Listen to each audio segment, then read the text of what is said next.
Remue ménage. Remue ménage.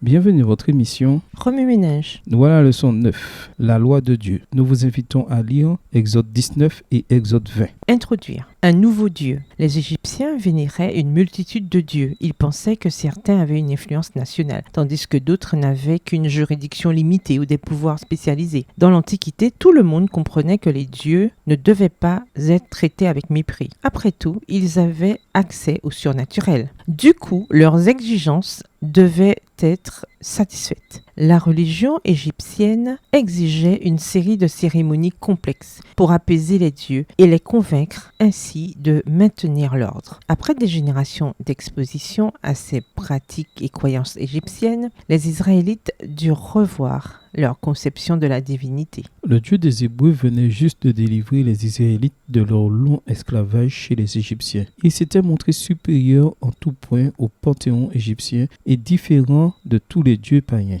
Le Dieu d'Abraham, d'Isaac et de Jacob exigeait l'allégeance inconditionnelle de son peuple. Celui-ci n'était pas autorisé à agir comme la majorité des gens qui adoraient un panthéon de Dieu. Dieu était un Dieu jaloux et n'autorisait l'adoration que de lui seul. Tandis que de nombreuses cultures anciennes souscrivaient au concept d'un Dieu principal qui était souvent responsable de l'existence du monde, ce Dieu n'était jamais le seul à exister. Il y avait toujours d'autres dieux. En revanche, le Dieu d'Abraham ne déclarait pas seulement qu'il était le premier parmi tant d'autres, mais aussi qu'il était le seul Dieu. Par ailleurs, il semblait s'intéresser autant à la manière dont les Israélites traitaient leurs semblables qu'à la manière dont ils l'adoraient. Il avait prévu de donner aux Hébreux 10 commandements spécifiques pour gouverner et guider leur moralité et leurs lois. Mais avant de pouvoir recevoir ces 10 commandements, ils devaient se préparer. Exode 19, le verset 10. Dieu avait amené les Hébreux à Horeb, la montagne de Dieu, afin qu'ils puissent être avec eux et leur transmettre personnellement ces commandements. Il vaut la peine de le répéter. Moïse n'écrirait pas les commandements et ne les présenterait pas au peuple. C'était Dieu lui-même qui les prononcerait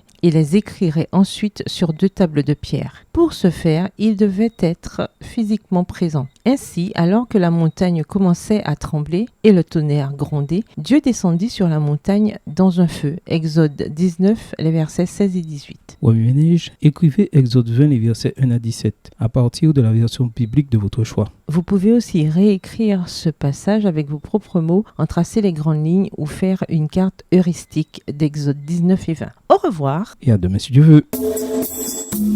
Remue ménage. Remue ménage.